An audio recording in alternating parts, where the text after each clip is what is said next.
Ola, boa tarde. Imos comezar con esta conversa biosbardia. Hoxe, 28 de maio de 2026, estamos, como sempre, na nosa patrocinadora, a Librería Cartabón de Vigo. E hoxe teño comigo a Moisés Barcia, traductor e editor. Normalmente, ti e xa falamos moitas veces. A verdade, debe ser das persoas que máis entrevistei na miña vida, case sempre relacionadas co teu labor en Rinoceronte. Hoxe che parece, imos, por suposto, a falar de Rinoceronte, porque fundou na túa vida, pero tamén me apetece pescuar un pouquiño na túa traxectoria persoal. Moi ben, encantado. Antes de nada, vou facer unha mínima presentación. Moisés Rodríguez Barcia, ainda que últimamente asina xa como Barcia, non? No, della volta os apelidos, para que os meus fillos herdasen o da miña nai. Entón hai unha pequena confusión aí, porque fun unha vez na Wikipedia a cambialo, e deuse un destes incidentes de fai desfai, ata que me identifiquei ali, dixen, mira, que son eu Moisés Barcia, porque cambiei. Vale, perdón, entón deixaron.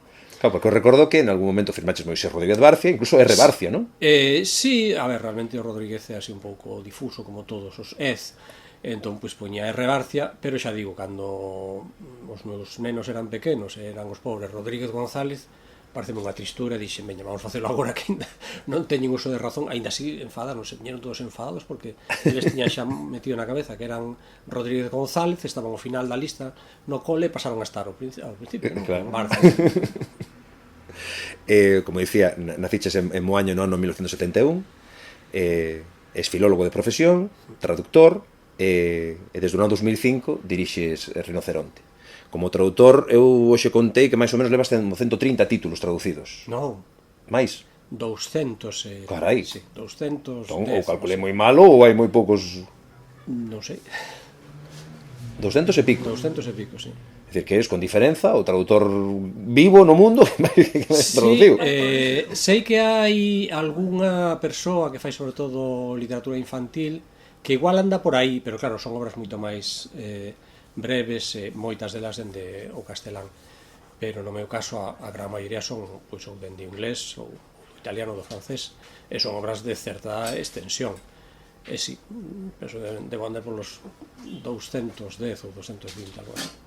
De tanta extensión como que no teu acervo tes obras como, por exemplo, O Señor dos Anéis, que non é precisamente curta, non? E o de Camerón, que foron 1000 páxinas, 3 anos de traballo, sí.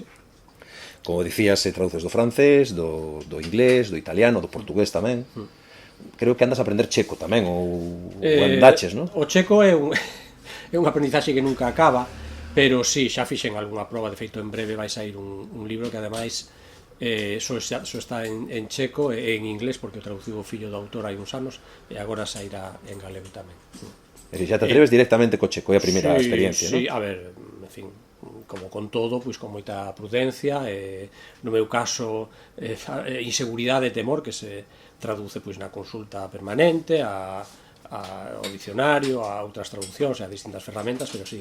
En breve creo que me vou sentir coa fouteza suficiente como para atreverme incluso co Soldado Schweik, probablemente. Sí? Sí, cando acabemos ahora con Ana Karenina, que está na recta final, quizáis me entreteña así nas noites de inverno. Pois mire, ese é Confidencia, é un libro dos que, sabes que nós en Aire temos a colección de clásicos ilustrados, e sempre estaba aí como na reserva, pero claro, dos problemas era que non había un traductor do xeito. Despois falamos. Despois falamos, entón. Moisés, gustaríame un pouco, sempre nestas conversas, sempre un poquinho a infancia, non? É dicir, o comezo de todo, onde xe xesta despois a vida que un leva. Eu non sei se ti, cando eras pequeno, xa te vías como traductor. Non, víame como lector, e incluso algunhas veces que no cole che preguntaban, pensei, pois igual escritor, non? Porque como me gustan os libros e tal. Na miña casa sempre houve moitos libros, aínda que comprados sen moito criterio, porque meu pai ia ao Corte Inglés, meu pai é de Vigo, de Teis, e o Corte Inglés na última planta, non sei se aínda é así, había saldos de libros, entón el compraba pero o kilo. Entón viñache, por exemplo, eu que sei, La salud con el ajo e el limón, que é un libro que ese é o título real, que lín moitas veces, e había outro, por exemplo, A sangre fría, de Truman Capote, que eu non tiña nin idea, e, bueno, pois os meus, non sei, 12 anos que o lín quedei impactado, non? Era así moi heteroxéneo, pero iso facía que, bueno, pois me dese a lectura, e me gustaba a lectura, eu intuía que o meu futuro probablemente andaría relacionado cos libros, pero non especificamente co da traducción, que foi ata certo punto accidental, porque eu cando acabei a carreira de filoloxía. Eu reivindícome como filólogo vocacional. Das miñas tarefas a que máis me emociona é a filoloxía, e o que máis me gusta fazer son edicións filolóxicas, edicións críticas, edicións anotadas, e chegar o sentido último do texto. Canto máis antigo, máis remoto e máis difícil, mellor. É algo que me emociona moito, por iso me sinto moi orgulloso da colección Vétera, non? Ainda que non participo moito nela como traductor. Pero dicía que cando acabei a carreira de filoloxía, pois o primeiro día que saín, bueno, cando estaba xa de volta na casa dos meus pais, colle unha folliña de papel e puxeme ali a ver, bueno, que fago agora, que cousas que me parece que se poderían facer. A primeira delas era traducir a Tolkien, e a segunda era facer un manual de lingüística románica, porque tivera ese ano lingüística románica en quinto, me gustara moito, e había máis cousas, pero como son unha persoa guiada e ordenada, empecé polo principio e xa non saín. Daí, dunha traducción foi a outra, bueno, fui enlazando e pasaron, pois, dende entón 27 anos. O de ser profe nunca se che pasou pola cabeza? Eu cando fixen o CAP, entón tiven que facer as prácticas, e quedei horrorizado. Cando fun a un instituto, que era o Instituto María Soliño de Cangas, no cal eu estudei, vin que había rapaces charlando mentre estaba dando clase, e fun ali e dixen, cala a boca. E vin que, pola cara de asombro do rapaz, probablemente nunca ninguén na vida lle dixera que non podía estar falando tranquilamente na clase, dixen, isto non é o meu. Despois cadroume dar clase de español para estranxeiros a xente Erasmus e así na universidade, e xa me gustou máis, porque era xente que estaba ali porque quería, non tiña que estar eu loitando, e foi gratificante, gustoume a experiencia. Creo que me podría ver de profe de linguas ou de literatura, pero, en fin, a vida levoume por aquí e tampouco me queixo. Entre que efectivamente faz esa lista, no, do que te queres dedicar ata que fundas Rinoceronte, ainda pasan uns aniños. Pasan 6, nos cales me dediquei a traducir cousas bastante extensas, por exemplo, o de Camerón, que foron 3 anos, a Tolkien, primeiro Hobbit e despois o Señor dos Anéis, pois foron tamén 2 e pico, e despois recordo que Carlos Lema, que daquela estaba en Galaxia e estaban dándolle un pulo a traducción na editorial, me preguntara se podía traducirlle algún Dickens unhas 300 páxinas ou así. Dixen, pois igual Oliver Twist, veña, pois era outro que, sen ter a extensión dos anteriores, era tamén un libro bastante extenso. E despois deste tempo dedicado así de forma tan concentrada, tamén heteroxénea, porque un clásico inglés, un libro de fantasía, un libro clásico da literatura italiana, era todo moi variopinto, pero pareceume que aquilo tiña sentido, e o que vin, o que a mí me pareceu detectar era certa falta de enfoque nas editoriais galegas, non? Parecíame que no sistema literario editorial galego o tema da traducción era unha cousa moi residual que non se abordaba dunha maneira enfocada. Entón, pareceume que quizás o máis oportuno era fundar unha editorial dedicada especificamente a isto e que tivese coleccións, porque non é o mesmo, pois, o de Camerón, por exemplo, pois, claro, que sei, pois un manual de cociña ou o que sea, non? De todos os xeitos, naquel 2005 o panorama editorial galego non tiene nada a ver co de hoxe. Xa hai varios selos que se dedican exclusivamente a traducción, pero daquela, como ben dís, fora de Galaxia, nesa efémera época en que efectivamente Carlos Lema, no, impulsou as traducións, non era algo que existise. É dicir, Xerais publicaba traducións, pero de unha maneira así moi casi ni sequera se sabía cando ia a sair unha traducción, no? Había anos en que sacaban moitas e outros anos non acaban ninguna, no? E depois había, recordo que estaba a Nosa Terra, no? Pero non facía traducción. É dicir, non vías que era bastante arriscado dedicarte a unha editorial con ese perfil? Sí, porque de feito eu tiña certo contacto con Xerais, porque hubo unha época na que eu compatibilizaba estas traduccións miñas, que como eran cousas de longo alento, como se adoita dicir, implicaba estar meses ou anos traballando sen cobrar, ata que finalmente terminabas a traducción, entregabas e cobrabas algo.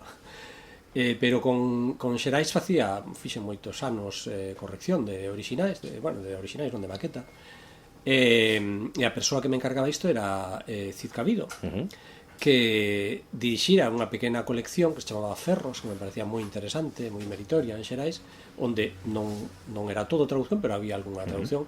Esa colección tan interesante, que para min era lo máis interesante que había en xerais, desapareceu pois por falta de interese e por falta de demanda. Non pareceume que efectivamente era un risco, pero que pois quizáis era interesante probalo. Dende logo, se non o facía aos 30 anos, non ia facer aos 50. Claro. Adiante, avante toda. Non sei se despois de tantos anos estás arrepentido en algún momento de ter dado o paso. Non estou arrepentido, dicir, non ten moito sentido arrepentirse das cousas. En todo caso, que non tenha sentido non significa que non no teu interior a mellor arrepínteste. Pero eu teño unha máxima que di que é mellor arrepentirse polo que fixeches que arrepentirse polo que non fixeches. Entón, provei, ao mellor se me dedicase a outra cousa máis lucrativa, pois eu que sei, tería unha opinión distinta, pero foi unha viaxe interesante, mergullaste en todo isto, ves cunha óptica completamente distinta cousas que antes pois vías cos ollos dun lector. Tamén lle recomendo a xente que teña a lectura e o libro como un prazer secreto, que non se meta en nada relacionado co libro, porque eu os comezos foron duros, foron complicados, e eu hasta somatizaba, é dicir, eu entraba nunha librería, en vez de ver un libro e regalarme co seu aspecto, pois poñeme a ver como estaba encadernado, como era a caixa de texto, a maquetaxe, a corrección que eu imprimira. Entón, digamos que se vives disto, entra en conflicto o desfrute do libro e todo o que o rodea, pois co teu modo de vida. Ti tiñas experiencia como traductor, pero non como editor, máis alá deste traballo de corrector que me estabas contando. Sí, eu a experiencia que tiña era amateur completamente. Eu xa nos anos de universidade pois entretíñame facendo as miñas propias maquetaxes e as miñas propias edicións así perralleiras de andar pola casa. Recordo os sonetos Orfeu, que atopara unha edición moi bella, non recordo quen a traducir ao galego. De feito era sonetos a Orfeu, acabado en U. Eu que acababa de comprar un ordenador Macintosh, que daquela era a repanocha, era unha cousa así moi, parecía unha caixa de pizza, Macintosh LC, e puxérame ali a escribir, maquetar, parecíame moi interesante todo isto.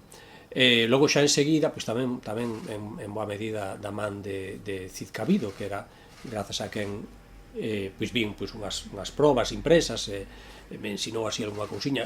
Lle teño ido a mañar o seu Macintosh tamén, que el sabía usalo, pero non fedellar nas tripas. Entón, fun introducíndome neste mundo, funme formando tamén pola miña conta, comprei bibliografía, libros sobre este tema, pois na medida en que as imprentas pois tamén curioseaba, interesábame todo isto, e despois creo que tiña tamén eu certa facilidade persoal para intuir como funcionaba isto. É dicir, eu doume conta das primeiras edicións que fixen anotadas, pois por exemplo a do de Camerón, que ninguén me explicou, ninguén me dixo como se facía, e fixen intuitivamente, e agora 25 anos despois, evidentemente hai cousas que cambiaría, cousas que aprendín, pero penso que estaba razoablemente ben feita, non? En cambio, outras persoas que nunca o fixeron, pois cometen os erros normais que cabe esperar de alguén que non fixo nunca isto. Entón creo que quizáis todo isto é pois unha acumulación de pequenos detalles froito de moito ler. Ti falabas de que cando xa xorde Rinoceronte como proxecto xa estás pensando nas coleccións, é dicir, xa tiñas a idea dun plan editorial ambicioso, non estabas pensando en sacar 3 ou 4 libros ao ano. Claro, non pensaba que isto había que facelo con todas as da lei, había que facer un plan medido e onde todo estivese previsto, non? E os aspectos de deseño, é dicir, onde todo estivese previsto. De feito, o deseño das coleccións non só trataba de ofrecer unha imaxe determinada, que no meu caso quería que fose moderna, un pouco rompedora con respecto a certas inercias que se arrastraban no mercado editorial galego, pois dende os 50 ou dende os 80, non? Sobre todo cando foi así o gran boom do libro galego grazas ás prescripcións do ensino. Eu quería algo un pouco máis moderno e europeo, pero ao mesmo tempo tiña unhas limitacións importantes de capital, porque Rinoceronte naceu cun capital de 6.000 euros, penso que foron. Entón, dai saiu aquel deseño inicial do marco branco, con cores e tal. Que aquí non temos ningún. que moita xente bota de menos, di que está moi ben e tal, e a mí tamén me gustaba moito, pero o certo é que se as cubertas maioritariamente de todos os libros no mundo teñen pois o formato que teñen, é porque é fundamental atraer a xente, pois ás veces con subterfugios un pouco burdos, como poñer aí, que sei, pois unha señora con escote ou que sexa, non? Pero do que se trata é de dar ese primeiro paso, de abrir o libro, despois aquí están, efectivamente. pois estes son, sí. Si, estas eran as, bueno, son o que se coñece normalmente como cubertas francesas, ¿no? Porque Sí, en Francia son as máis comuns. Estas así. Neste caso é un minimalismo total, porque simplemente un marco branco e unha cor, pero, por exemplo, é moi habitual que se defina un estilo, cunha serie de elementos, e pode haber un deles variable, como pode ser a cor de fondo ou unha ilustración, e iso por unha banda dalle identidade á colección, e por outra abarata moito e tamén se simplifica a encarga. Se pensades pois en, creo que libros del asteroide, sí, que é unha cor, ten unha banda, ademais combina tipografía con serifa e sin serifa, que iso é anatema en xeral, non? Pero a les funciona ben. Entón, digamos que o que queda para a ilustración é relativamente reducido, podes pois, aproveitar calquera imaxe que se che ocorra ou pois, unha ilustración que encargues, pero encaixa ben. Entón, isto tiña algo así, pero elevado a enésima potencia, porque xa digo, a única variable era a cor, que ademais, despois de esgotadas xa unhas, non sei, 8 ou 10, pois volta a empezar. O lógicamente, claro. Pero démonos conta de que tiña un inconveniente importante, era que iso, que pois como obxecto así decorativo pois pode ter interese, non chamaba, non invitaba como outras cubertas que temos deseñado posteriormente, ou incluso ás veces perdíamos a posibilidade de recuperar ou de reaproveitar a cuberta que se usara na edición original, que é unha cousa que me parece que ten certo interese, non? Se nesa edición original, en ese libro en concreto, esa cuberta ten sentido. Falamos de que efectivamente tiñas desde o principio moi claro o obxectivo de renovar a edición galega, tiñas como unha mirada non comparándote cos outros editores galegos, senón mirando efectivamente cara fora, non? Pero a mí o que me chama a atención daquela que eras moi ambicioso, é dicir, querías traer primeiras figuras. Eu non sei, bueno, aquí temos a un premio Nobel que é Coetzee, bueno, non sei se pronuncia ben o nome. Exacto, non? Pero, por exemplo, Julian Barnes foi un dos primeiros autores que fichaches. Houellebecq, que daquela era a bomba. Exacto, non? É dicir, eu aí, bueno, preguntaríche varias cousas, pero o primeiro é como chegas a eses autores?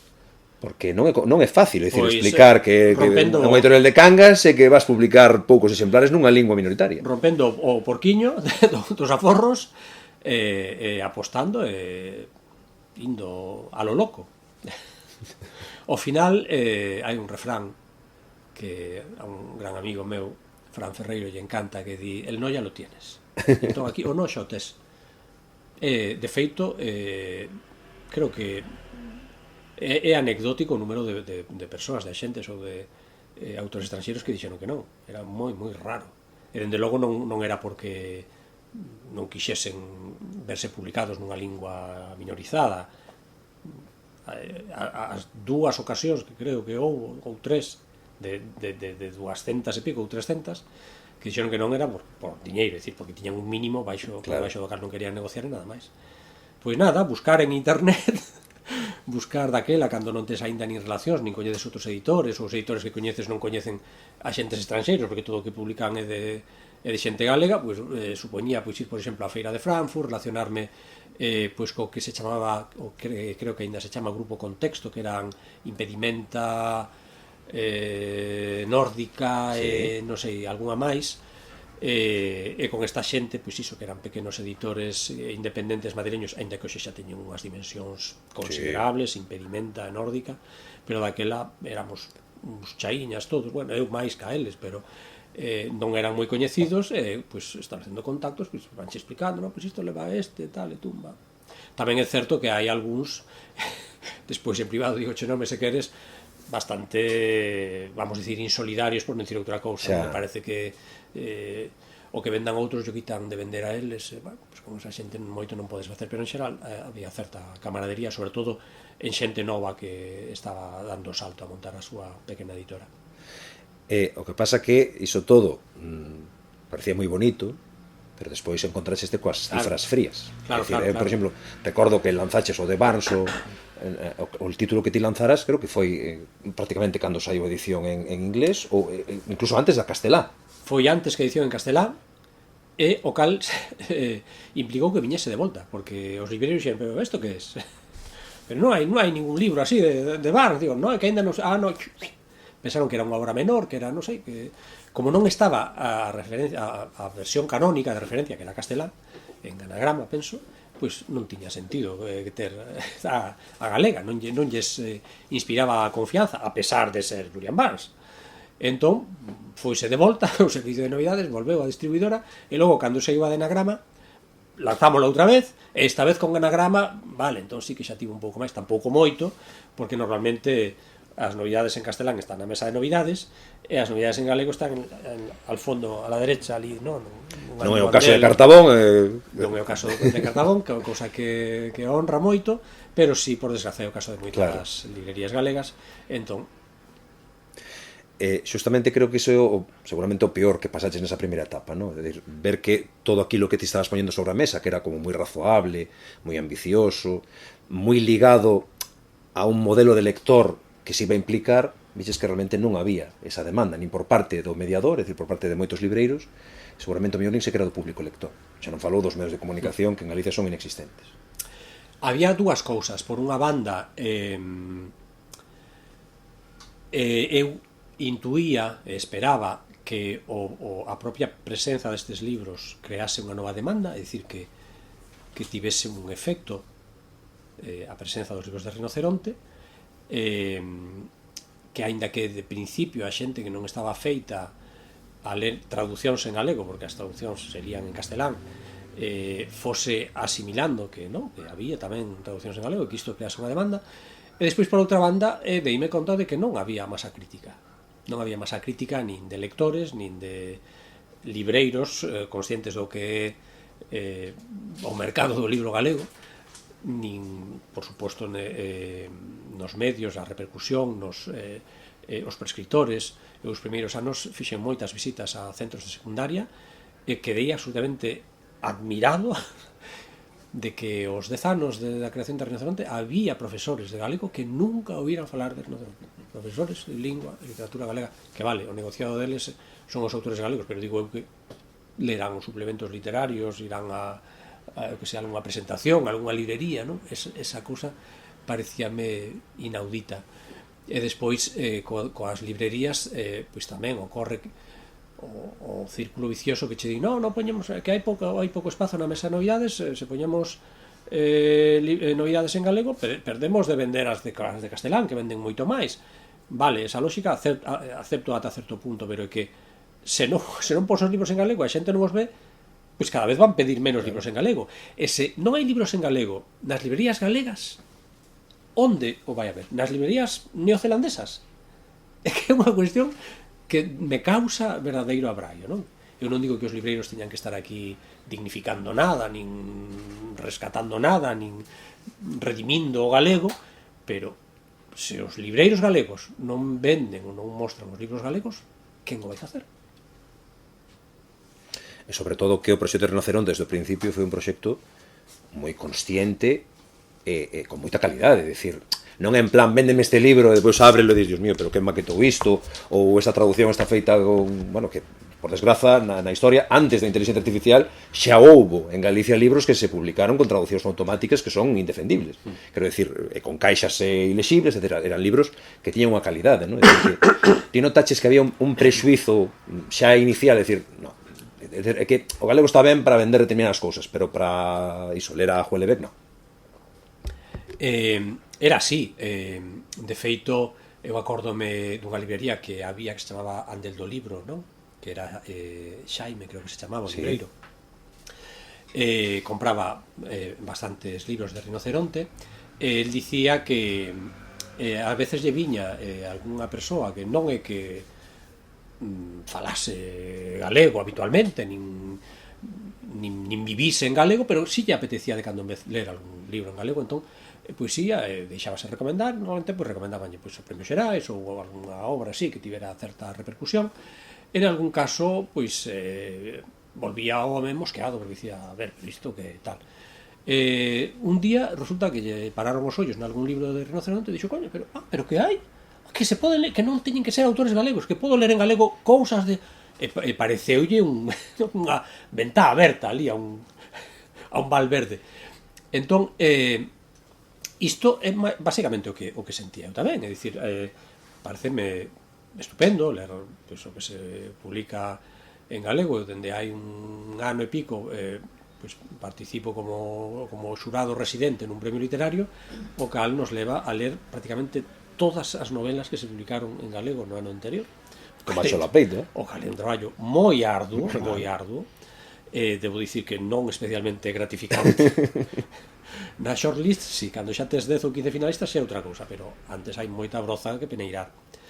Entón, cando eu me atopaba algún cliente satisfeito que me dicía, é que lín o Bosque dos Raposos Aforcados, isto en concreto dixo Gonzalo Librero, lín o Bosque dos Raposos Aforcados, que libro tan gracioso, que libro tan divertido, como fixeches para localizar ese libro? Dixen, non tivo moita dificultade, porque como é o autor máis famoso e vendido de Finlandia, pues, digamos que non tivo moita dúbida o tema, non?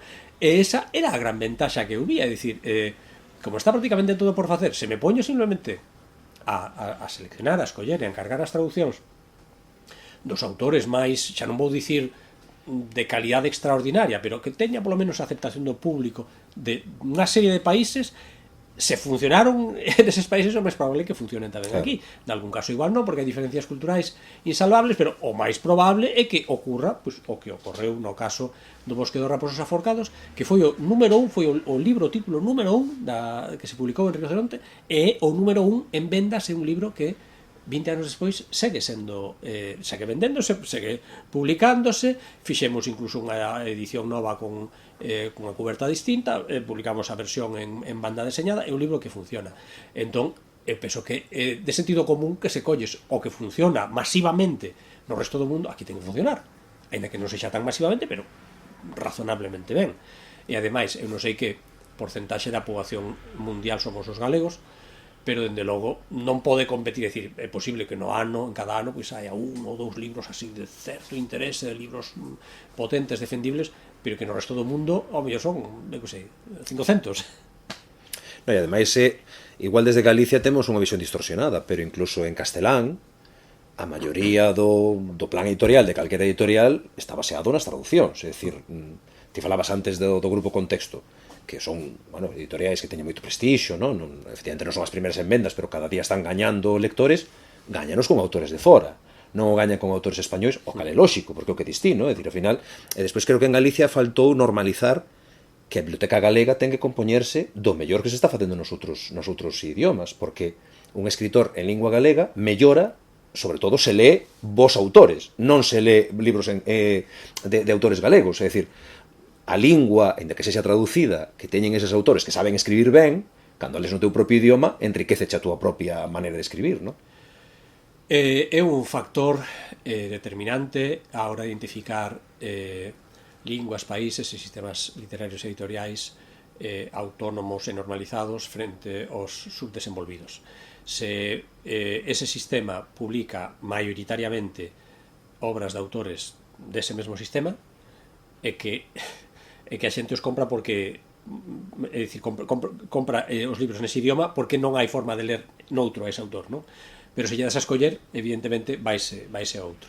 Eu penso que é un síntoma de saúde, de normalidade, ainda que sexa saúde precaria, non? E normalidade mellorable, pero penso que o lóxico é o normal. Non somos, dicía antes, somos unha porcentaxe moi pequena de persoas no mundo, non é normal que a porcentaxe se inverta cando vemos a proporción de libros galegos no noso andel. Non está ben que haxa libros en galego, no andel dun galego, ata certo punto é razoable que sexan maioría, pero que no resto do mundo estáse facendo cousas de moito interese e que nos serven, por suposto, para refinar e como pedra de toque para o noso propio gusto como lectores, e logo a hora de escribir ou incluso de criticar, pois por suposto que está tamén ben que coñezas os códigos foráneos, non?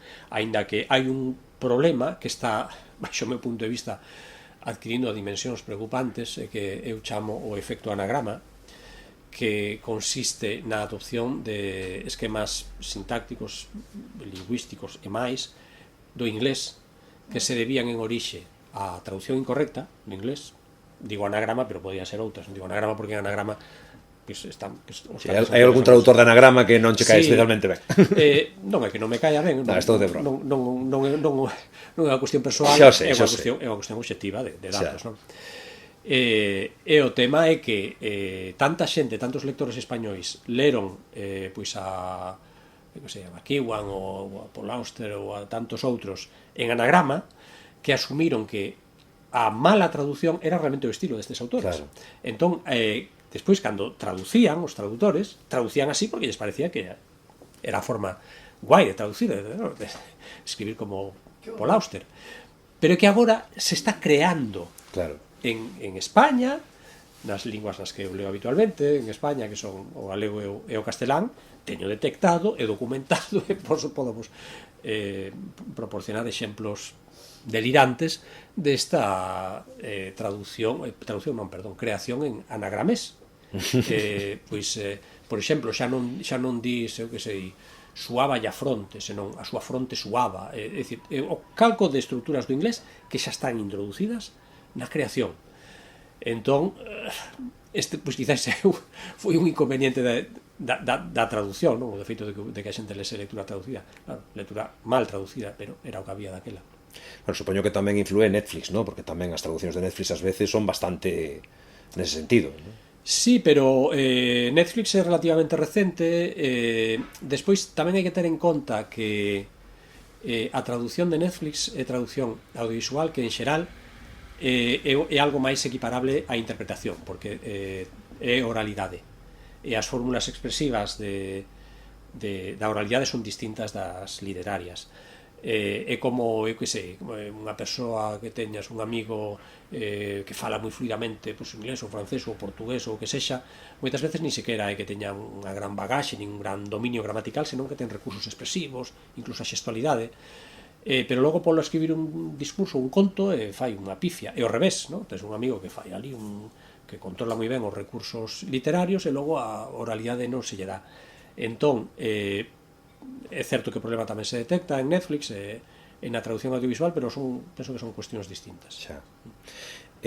Moisés, aínda que efectivamente fixo filoloxía, e como nos explicou, é o que máis gusta nesta vida, é un empresario bastante ambicioso e innovador. É dicir, cando foi, por exemplo, que ti lanzaches unha colección de audiolibro en Galicia, e con libros en galego? Pois non me acordo, hai moito tempo, non? E ainda se usaban CDs. 12 anos ou 15 anos ou algo así, sí. É dicir, és un visionario, eres alguén adiantado ao teu tempo. Non é tanto que fose un empresario afouto. Eu recoñezo ante calquera que son un empresario sobrevivido. Eu non tiña ningún interese en ser empresario. Cando acabei a carreira mandei os currículos ás editoras galegas e se me contratasen daquela en Xerais ou en Galaxia, pois estaría probablemente moi feliz ou razoablemente feliz ali facendo as miñas cousas. Fui un empresario porque non tiven a oportunidade de que ninguén me contratara e como me gustaba isto monteino eu. Dito cal, creo que tiña certa intuición e moita sorte. Penso que é innegable o factor sorte, que o negue, pois en fin, terá un alto concepto de si mesmo, pero penso que a sorte ben sempre. Eu o que vin despois daquel gran salto ao baleiro con Houellebecq, Julian Barnes e demais, é que non había masa crítica. Entón, puxenme a explorar todas as posibilidades que había alrededor da difusión do libro. Empecé pois con unha colección de libro de peto que ademais tiña unha característica moi peculiar, porque era unha colección cun deseño, cun nome, con as características que era, chamábase peso bagaxe de peto, pero non era só dunha editorial, senón que estaba tamén Positivas, Urco, e quen era outro, non recordo xa, éramos 4. Por suposto vin que, seno agora, anos despois, que nos mercados pequenos e desenvolvidos, como ocorre, por exemplo, en Islandia, que é un exemplo que teño moitas veces en mente para entender o noso caso. En mercados tan pequenos non existe o libro de peto, porque os libros só teñen unha tirada. Claro. E cando se esgota, é dicir, a poboación de Islandia é prácticamente a de Vigo, un pouco máis que a de Vigo, e a xente que compra un libro, pois compra normalmente para regalar, para esa festa que teñen no Nadal, na cal pois, o regalo básico é o libro, e hai toda unha festa enorme alrededor dela, e o que fan pois o día de noite boa é quedar ali ao lado do lume no sofá lendo os libros que lle regalaron. Entón, iso fai que, como o libro é unha cousa regalable, que en xeral sexa de tapa dura, con as características determinadas. Entón non hai libro barato, non hai libro de peto, e non hai segundas edicións. Cando se acaba unha edición, o que se fai é que é un libro que se intúe que vai ter moito éxito, calculas máis ou menos, pero claro, imagina que faz, pois non sei, 2.000 libros ou 3.000 libros, 3.000 exemplares, e se vende todo, e agora tes que valorar se reeditaron ou non. É dicir, como vendeches os 3.000 exemplares, gañaches diñeiro, pero se faz 1.000 máis, e se venden 50, pois convertes o beneficio en perda, non? Entón, iso ocorre nos sistemas literarios e editoriais precarios, e fai que non haxa libro de peto. Iso sabía, agora sei no tamén polo caso de Islandia, daquela soubeno pois, a base de escornar contra unha parede, non? E o dos audiolibros era exactamente igual. Eu vía que pois, noutros países funcionaba os audiolibros daquela con CDs, porque era o que había, pero había o mesmo problema, máis acusado incluso, porque se non había masa crítica para o libro convencional, menos hai a haber para o libro en CD, non? Recordo pois cando se mandaban as librerías polo servizo de novidades, era unha caixa de DVD pois cun formato semellante ao dun libro. E claro, os libreiros dicían, mira que nos mandastes aquí isto equivocado e tal, ou preguntaban, pero isto que é para cegos, ou claro, penso que fixemos unha tirada de 1.000 unidades ou algo así, e penso que se puideron vender 30, 50. É dicir, que todo o resto houve que destruílo, e aínda hai algún no almacén. Entón foi por innovar e por buscar algún pro museo da edición galega futura ou algo, non?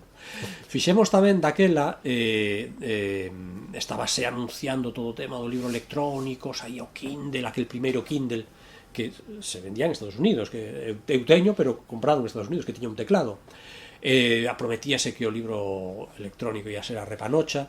Entón nós tamén nos metemos, pero claro, é unha cousa tan nova e tan... Agora está relativamente aceptado, ainda que non é que teña unha difusión tremebunda o libro electrónico, pero está consolidado. Pero daquela víase como a inteligencia artificial, hoxe, unha cousa que non, pero isto vai chegar, vai barrer, vai ser a bomba.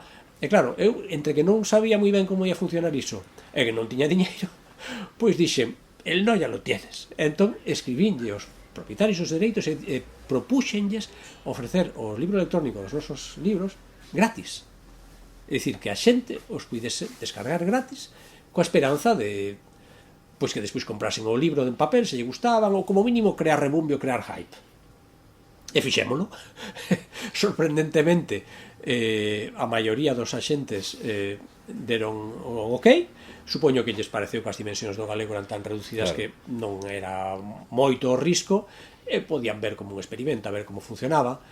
O experimento foi un desastre, claro, porque a xente, pois, recordo un titular de, non sei se de Vieiros ou de Praza, ou non recordo de quen, o titular que dicía 1.000 descargas por cada libro vendido, porque nos preguntaran como funcionara a cousa, e sí que había algún libro pois, que tivera 1.000 e pico de descargas, pero que supoño que en moitos casos eran descargas de a ver como isto, non me interesa fora, non? Xa que é gratis, descárgalo. E no mesmo período en que se liberara a versión electrónica, pois dese mesmo título, que agora non lembro, pois venderase moi poucos, pois un ou dous ou tres. Entón, por iso fixeran ese titular tan tremendo, non? 1.000 descargas por cada libro en papel. Pero máis alá das innovacións no propio libro, é dicir, despois xorde Morgante, xorde Sushi, non? É dicir, faz que Rinoceronte acabe sendo un grupo, e, por exemplo, ti peches unha librería en Cangas, sí, unha taberna literaria, é dicir, que intentaches capturar, claro, non? Claro, eu botaba a man do ensaio erro, é dicir, probabas unha cousa, non funcionaba, pois ías a outra, e así con varias. Fun confirmando, pois, que de todas as derivadas que pode ter o negocio do libro, a do libro convencional é a mayoritaria. Entón, se non tes masa crítica no libro, en todas as demais chilindradas non tes moito que facer. Foi interesante poñelo en práctica, probar todo isto. Non todas as cousas fracasaron, ainda que sí a maioría. Montamos, por exemplo, unha axencia literaria que admira aínda hoxe a luz de gas que nos fixeron, non? Dende todo o sistema. Era unha cousa, en fin, montámoslo pois con certa, porque era evidente que non ia ser un gran negocio, era unha cousa máis de aposta de país, non? E máis ben para propoñernos un canon exportable de autores galegos, máis que ver como dende fora nos asignaban o canon escollendo que era o que habería que publicar, non? Que era o digno de ser levado ao imperio pequeno. Pois xa digo, esta aposta que era máis de país que lucrativa, non entendo, eu recoñezo que a día de hoxe non sei que sensibilidades feriu ou que resistencias atopou, pero foi un silenciamento tremebundo, unha cousa brutal. E logo o tema das coleccións ou dos selos pois galego e infantil, pois era simplemente porque nos parecía que tampouco tiña moito sentido centrarse únicamente nun lector concreto, non? E ademais, que iramos ou non, hoxe en día unha parte importante da difusión do libro galego debe ser a prescripción escolar, entón aí pois tiña sentido facer sushi. Aínda así, quixen probar darlle non replicar o mesmo sistema, o mesmo modelo de rinoceronte co libro infantil, senón aproveitar, dar o salto ao Estado, traducindo, non, presentando esas obras ou as que se puidesen, porque non todas se podía, algunhas estaban xa traducidas, pero publicar simultaneamente será posible en galego, castelán, vasco e catalán. E aí démonos conta tamén de que o peche ou a fronteira mental que ás veces nos parece que opera aquí no noso país, opera tamén noutros. No caso en concreto do vasco é bastante impenetrable, porque en xeral, aínda que na miña apreciación persoal e subjetiva, aínda que valoran moito a lingua, non a usan e non compran libros en vasco, e non lles parece tampouco moi normal que veña un de fora ali a vender libros. E no caso do catalán é un mercado máis maduro, pero tamén son remisos a presenzas foráneas, e despois é importante a presenza, aínda que sexa nos araos, é importante a presenza e coñecer xente. No caso do castelán non é que fose moitísimo máis fácil, pero foi algo máis fácil, basicamente porque o mercado castelán tamén é o mercado maioritario das librerías galegas. Claro. O 90% do que se vende nas librerías galegas é en castelán, así que aí tamén había mercado en castelán. E de feito, as liñas en catalán e en vasco pechámolas, en este momento Sushi opera principalmente en galego e tamén algunha cousa en castelán cando lle vemos. Pero moi esporádico, non? Algunha cousa. Non é tan esporádico, porque hai cousas que nos parecen cousas de creación propia. En Sushi a maioría do que facemos é traducción, pero tamén ás veces atopamos cousas de interese que nos parece que son exportables ao ámbito castelán e traducímolas tamén, sí. Dentro desa exportación ao castelán, agora xustamente que está a Galaxia relanzando Mar Maior, non? Mar Maior 2.0, incluso na forma na que están intentando entrar nese mercado, recórdame moito a vosa experiencia en Poolbooks. Mar Maior, eu non quero ser soberbio, pero dende logo polo timing dá impresión de que se inspirou bastante en Poolbooks. Poolbooks era un selo que se fixo para exportar o noso canon, traducir literatura galega recente, propoñela a outros mercados, maiormente en castelán, pero tamén temos traducido pois o catalán, o vasco, o inglés. A Berta Dávila traducímola o xaponés, a Arte do fracaso. E o que vimos o que percibimos era un profundo desinterese pola literatura galega. Por máis que intentábamos darlle un deseño moderno, un enfoque desenfadado, o propio nome, non Pulp Books, o Pulp ese, xogaba co literatura pulp, pero tamén cun pulpo, un polvo que había no logo. Alugamos o Círculo de Bellas Artes de Madrid Manolo Rivas foi tan encantador que nos presentou ali un libro, conseguimos unha recensión, unha unidade de recensión no Babelia.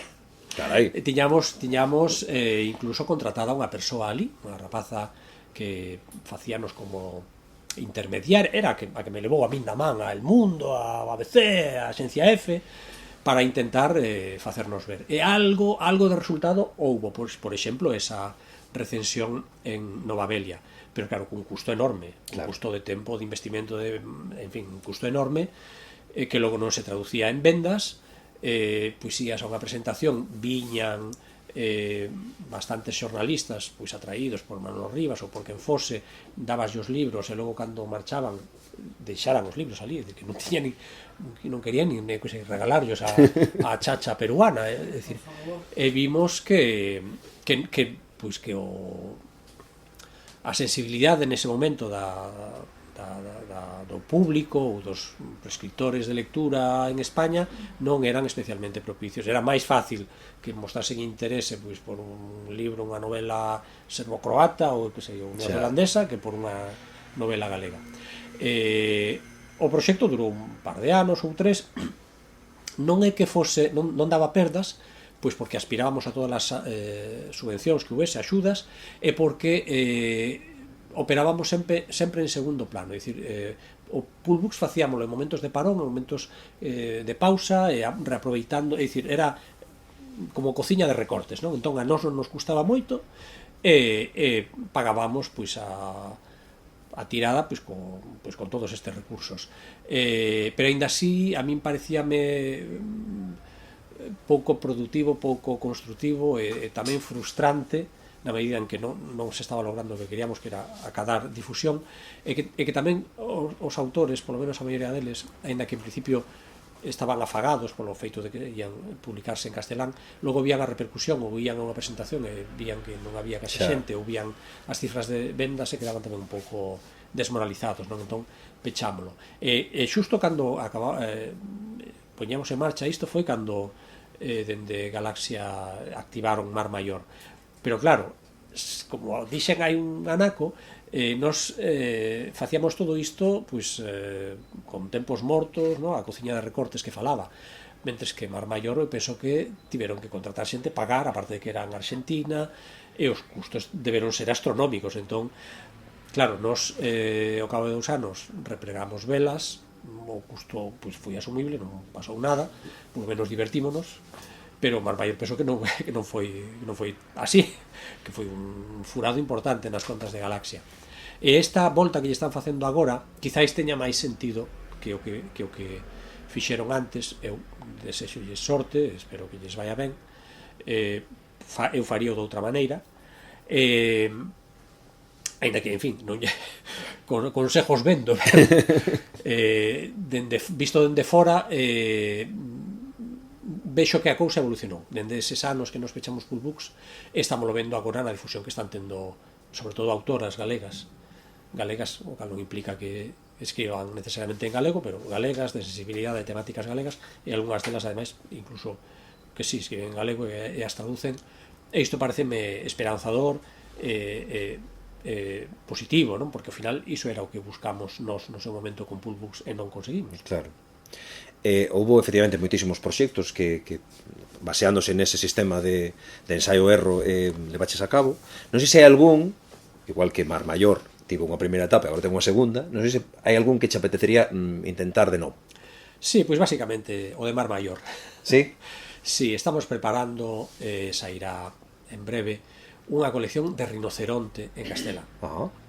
É dicir, o que vimos é que rinoceronte, aínda hai xente que non a coñece, inexplicablemente, en cambio, por outra banda, hai xente que non só coñece a nosa editora, senón que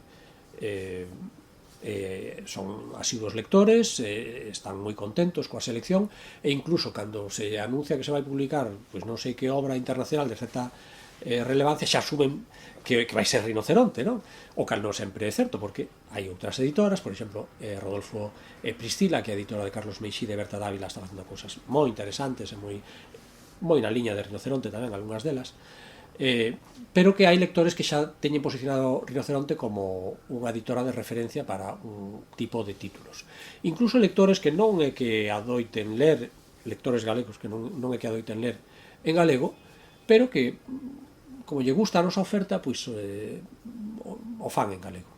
Entón, como unha maneira de rendibilizar esta marca que xa é coñecida 20 anos despois da súa creación, parecenos oportuno probar sorte con esta colección, que é basicamente un clon da colección Nova, pero que se chama Nueva, e que vai publicar unha selección de cousas variadas para ver como respira o público.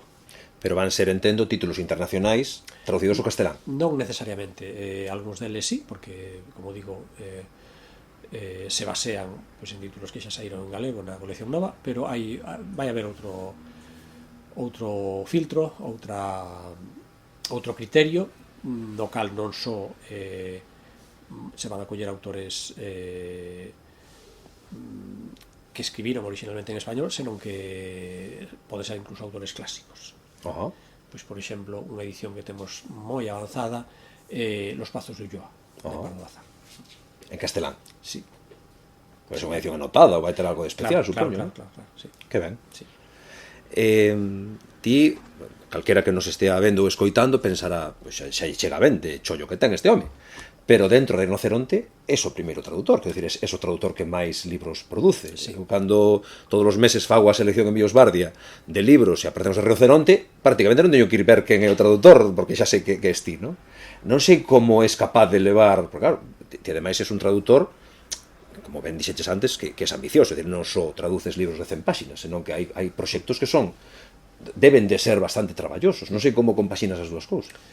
Pois isto, digamos que me levou aí a necesidade. En Rinoceronte houve un momento de cambio. Estamos xa no segundo, pero o primeiro, que foi máis ou menos ao facer 10 anos, implicou, por exemplo, que desapareceu este tipo de cuberta, que desapareceu a colección clásica. Desapareceu a clásica e a contemporánea, digamos que máis ben confluíron. Si, estaba buscando algún xusto daquel cambio, pero non temos. O que pasou é que nos paramos con motivo dos 10 anos e nos puxemos a ver de onde vimos, cara onde vamos, que facemos no planeta e todo isto, non? Reorganizamos as coleccións e vimos que o problema de traducir dende linguas tan remotas era o galego, era que esas persoas non eran traductores profesionais, eran pois, xente dali que vivía aquí, ou xente daqui que vivía ali, ou fillos de persoas dali, ou afeccionados, pero dende logo non xente cunha produción suficiente como para ter xa certa fluidez e certa desenvoltura. E isto facía que as traduccións se encargaban, se pagaban, e logo había que estar dedicándolles pois, un mes ou 2 meses a reescribilas, intervir moi fortemente nelas. Era ademais un traballo formidable, porque claro, se nos traen unha traducción do azerbaixano, por exemplo, eu non sei azerbaixano, pois teño que coller a traducción inglesa, francesa, italiana, castelá, e con elas todas facer un mix, non? Se todas elas din unha cousa e a túa di outra, pois seguramente a túa... Claro. E iso facía que neses anos o resultado de Rinoceronte eran pois uns 50.000 euros anuais de perdas. É dicir, que cando unha persoa compraba un libro noso por 20 euros, nos poñíamos a mellor 40. Xa. A situación era absurda. Isto levounos por unha banda a reducir os ámbitos de procedencia, porque ademais ti sacabas libros pois iso, de orixes moi diversas, pero ao final a xente acababa comprando traducións do inglés e do francés e do italiano, e basta. E algunha rara, pois como cando cobrou notoriedade a vegetariana, pois vale, sí, ese libro do coreano, que foi a primeira traducción do coreano que se fixo ao galego, ese vendeuse, pero en xeral a xente lee literatura traducida do inglés, basicamente. Entón, sumando estas dúas cousas, dixen, bueno, pois aquí, por unha banda, vamos concentrar, ainda que non nos negamos a sacar, e de feito, despois de tomada esa decisión, aínda sacamos as primeiras traducións ao galego dunha longa serie de linguas, non? Pois do romanés, por exemplo, o verán que a miña nai tivo os ollos verdes, por exemplo, non? Pero o que fixemos foi traducir maioritariamente desas linguas máis ou menos próximas, que son as que despertan máis o interese do público. E por outra banda, o mes e pico que dedicaba a revisar, a reescribir unha traducción allea, pois dixen, pois para iso fago a eu directamente. E iso foi o que fixe. Entón, a verdade é que me dou unhas palizas formidables de traducción, fago uns bons maratóns, pero levo de momento, son novo, teño forzas, e vou no levando máis ou menos ben. E ademais, digamos que a outra actividade que a da xestión, a da dirección da empresa, pois non consome tanto tempo e podo compatibilizarlo ben. E gustache, decir, ese ritmo alto de traducción, desfrútalo, tendo en conta que ti és traductor desde hai moitos anos.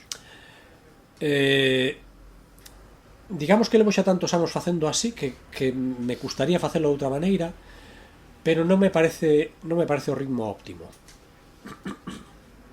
Non me parece o ritmo óptimo. Eu, un dos últimos libros que traducín foi Hamnet, de Maggie O'Farrell. Sempre teño traduccións a outras linguas próximas para comparar e copiar. Se fan algo mellor que a min, copio. Se fan algo peor, non. E tiña a traducción que fixo o castelán Concha Cardeñoso en Asteroide, efectivamente. E quedei alucinado. De feito, escribínlle e dixenlle, estimada colega, mis dieces. É dicir, isto parece un traballo formidable. Tiña falliños, supoño que pola presa, porque é unha obra moi longa, irrelevantes, é dicir, cousiñas, detalliños, pero a maneira en que reformulaba esa prosa de O'Farrell, que, en fin, a mí me supuxo certa dificultade, deixoume alucinado. Entón eu fixen o que puiden na miña, dadas as miñas limitacións persoais, e pensaba, non sei canto tempo lle levou a esta muller facer isto, dende logo non o que me levou a min, que eu creo que chimpei en mes e medio, a ela pois igual lle levou 6 meses, pero gustaríame probar esa experiencia de parar, porque efectivamente estaba todo, aí non hai nin rastro de efecto anagrama. É dicir, se queredes ver a antítese do efecto anagrama, collede unha traducción ao castelán de Concha Cardeñoso, porque esa señora pasa o traballo de reformular todo, é dicir, asimila o texto original, reformula na súa cabeza e volve codificalo en correctísimo castelán, con expresións xenuínas, auténticas e maravillosas. Pero claro, iso leva un tempo. Claro. Entón, ni sequera lle dedico moito tempo a discorrer como sería facelo de outra maneira, porque os ritmos que necesito, que é necesario acadar para que o sistema, para que a roda non pare, é este. Entón, pois de momento ten que ser así. Igual na xubilación ou fago de outra maneira, non sei. Ou igual na xubilación retomo a segunda cousa da lista e fago manual de lingüística románica. Efectivamente. Ti falabas antes de que nesa primeira etapa de Rinoceronte en efecto había moitas linguas, ímos chamar exóticas, non? Incluso algúns autores, por exemplo, Laszlo Grasza-Horkai está traducido en Rinoceronte, creo que está descatalogado, xa non existe en tal, pero decir, un premio Nobel, porque, bueno, o de vegetariana xa máis recente, pero isto foi xa hai bastante tempo. Bueno, por suposto, Ivo Andrich, é dicir, houve unha serie de autores moi relevantes, incluso a través de traductores que se fixeron, como que se imbricaron na historia de Rinoceronte, non? Neste caso, creo que os dous foron de Jairo Dorado, non? Creo que o de Grasza-Horkai tamén o fixo. No, de Grasza-Horkai, agora dubido, agora píllasme. Igual non. É posible que fose unha parella encantadora de galego e húngara. Non o sei, é posible que fosen eles, porque ademais nesa época, fíxate, iso fora no inicio, se ven o desembarco o quixemos facer con autores así de certo relumbrón, pois Barnes, Houellebecq e demais. Unha vez que xa desembarcaramos, a miña intención era escoller entre o máis granado pois da literatura principalmente europea, tamén de fora, pero principalmente europea. Entón eu penso que no caso de Krasna-Horkai, espero non equivocarme, se me equivoco que me perdoe Jairo, pero penso que neste caso foron Sergio de la Osa e Verónica Gergel, que é a súa muller, a súa compañeira. Ela é húngara, el é galego que estuvo alá e fala húngaro moi ben. Entón pedinlles que me fixesen de scout, que me mirasen que o que había por ali. O caso en concreto de Krasna-Horkai eu xa o coñecía, xa me chamaba a atención porque hai un cineasta húngaro que fai as súas películas baseándose en textos Belatar. de Krasna-Horkai, efectivamente. Entón pregunteille, creo que lle preguntei a Sergio e a Verónica que lesen algún libro deste home, que me dixesen se lles parecía se oían traducible ao galego, e dixeron que sí, que este libro que era maravilloso, estupendo e tal. A verdade é que cando me entregaron pareceume duro de roer. Eu creo que é dos máis duros. É duro de roer. Que el ten cousas duras, pero sí. O norte é unha montaña, o este é un río, non? Sí. E o público tamén o percibiu duro de roer, entón tivo moi pouquiña difusión, pero era a vontade que tiña nese momento, dicir, que o lector de Rinoceronte fose un lector privilexiado porque ia a poder acceder a cousas de interese do que se estaba producindo no mundo neste momento. E agora mesmo, como é a selección de títulos? É dicir, hai un Moisés Barcia lector antes que de repente di, wow, isto interesa metelo en galego, segues facendo esa especie de como de prospección, como se foses un olleiro do fútbol buscando as grandes fichaxes? O meu criterio non é o único nin o fundamental. Aí facemos un mix. Por unha banda hai máis xente na editorial, Anxa, Estela, que Estela é traductora tamén, que fai outros labores, é unha correctora habilísima, un ollo que non lle escapa nada, e Anxa fai moitos labores, a maquetaxe entre eles, e teñen tamén o seu gusto, leen cousas e propoñen cousas, varias delas, pois por exemplo, Hamnet foi unha proposta de Anxa, e algunha outra obra recente pois foi proposta de Estela, e logo deixámonos aconsellar tamén polos axentes que saben o que funcionan e teñen tamén interese. Aí vi unha certa evolución dende hai uns anos, antes dabelles un pouco igual se xa estaba colocado o libro en castelán, logo o resto estaba igual, pero agora en cambio hai xentes que teñen interese en sair en galego, incluso hai xentes de autores en castelán, como ti ben sabes, que che ofrecen e fanche unhas perspectivas, evidentemente dende o seu punto de vista moi favorecedoras. Despois a realidade igual non é necesariamente así. Entón, pois con todas estas propostas chegan tamén propostas dos lectores, como non, dos clubs de lectura, e xente que di, pero como non está isto en galego, isto ten que sacarlo o Rinoceronte. Entón, algunha vez pois descubrimos cousas grazas a proposta dos lectores. Pois, por exemplo, un libriño que saiu non hai moito, que era o nadador en mar secreto. Iso foi unha proposta dunha lectora bibliotecaria, estou moi agradecido pola proposta. Ademais, non é que digan que lles gusta, sen máis, non é que o ven en Rinoceronte, parece que iso é para Rinoceronte, e en moitos casos, pois como é do libro este, pois sí. Entón, con todos eses ingredientes, pois conformamos o plan anual. Rinoceronte leva máis de 20 anos operando, pero dá sensación, ti falábalo, non? Repetíxolo en varias ocasións na conversa, de que hai moita xente que non a coñece, moita xente que ainda tes que explicar. Eu non sei se por un lado pesou o feito de que esteades en Cangas, que non é en Santiago ou en Vigo, é dicir, estades nunha vila que ainda que estea próxima a Vigo non é Vigo. Non sei se iso crees que influiu nesa dificultade de serdes máis coñecidos. E despois que só hai que ver a lista de nominados aos premios Follas Novas, Rinoceronte case nunca está na categoría de mellor traducción. O feito de estar en Cangas dende logo non axuda, pero tampouco creo que prexudique especialmente hoxe en día. Logo, o dos premios non sei que dicirche, é dicir, o dos premios supoño que en xeral sempre hai pois os chichís de cada negociado, que son os que resultan premiados máis veces. pero se ves que sistemáticamente hai alguén que non é que non estea premiado, é que ni sequera o nominan, claro, nunca. En fin, non quero pecar de soberbio, pero como sinalabas antes, pois probablemente sexa a persoa que máis traduciu en toda a historia da traducción literaria galego. E se non te nominaron nunca, pois igual iso é un premio, non? Igual é un Razzie como os dos Oscars, non? Un premio a peor persoa.